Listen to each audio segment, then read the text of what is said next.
வணக்கம் மக்களே. இன்றைக்கி நம்ம என்ன இடத்த பற்றி பார்க்க போகிறோம் அப்படின்னா உதயம் தேட்டர். ஆமாங்க, நம்ம சென்னையில் அசோக் பில்லர் பக்கத்தில் அமைஞ்சிருக்கிற உதயம் தேட்டர் தான். அசோக் நகர் மெட்ரோவுக்கு அப்படியே ஆப்போசிட்டில் அமைந்திருக்கிற இந்த உதயம் தேட்டர் உலகமயமாக்கலில் சென்னை எவ்வளோ வளர்ச்சி அடைஞ்சிட்டு வருது. அதே மாதிரி இந்த உதயம் தேட்டர் தற்போது இடிச்சிட்டு ஒரு மல்டிப்ளெக்ஸ் காம்ப்ளெக்ஸாக கட்ட போகிறாங்க. 1983 இந்த தேட்டர் உதயம் மினி, சூரியன், சந்திரன் அப்படின்னு இருந்தது. தமிழ் சினிமாவில் பல இயக்குநர்களோட விருப்பமான ஒரு இடமாக இந்த தேட்டர் இருக்குது. அது மட்டும் இல்லாமல் பல உதவி இயக்குநர்கள் இங்கே தான் அவங்களோட கலை அறிவை வளர்த்துட்ருக்குறாங்க.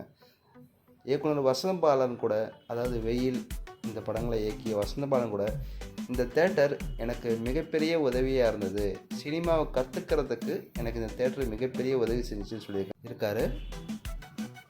அவர் மட்டும் இல்லாமல் இன்னும் நிறைய உதவி இயக்குநர்களுக்கும் இந்த தேட்டரு ஒரு வரப்பிரசாதமாக அமைஞ்சிருக்குது. ஏன்னா இது கோடம்பாக்கத்துக்கு நியரில் இருக்கிறதுனால அங்கே உள்ள மக்களும் சரி, திரைத்துறையில் வாய்ப்பு தேடி அலைவர்களும் சரி, திரைத்துறையை அதாவது கலைத்துறையை கற்றுக்கணும்னு நினைக்கிறவங்களும் சரி, இந்த தேட்டரில் மிக குறைந்த விலையில் பல படங்களும் பார்த்துருக்காங்க. தங்களோட கலைத்திறமையை வளர்த்துக்கிட்டு பல இயக்குனர்கள் பெரிய இயக்குனர்களாக மாறியிருக்கிறாங்க.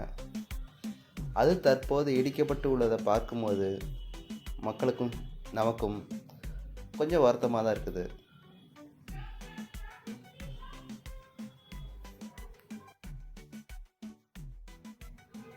கூடிய விரைவிலேயே இங்கே ஒரு மல்டிப்ளெக்ஸ் காம்ப்ளெக்ஸ் வரும்னு சொல்லியிருக்கிறாங்க.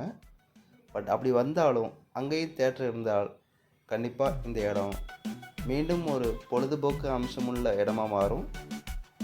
ஏன்னா இந்த உதயம் தேட்டர், அசோக் பில்லர், இந்த வலசர்வாக்கம், கேகே நகர், கோடம்பாக்கம் இதை சுற்றி பல கலைஞர்கள் இருக்காங்க, பலதரப்பட்ட மக்கள் இருக்கிறாங்க.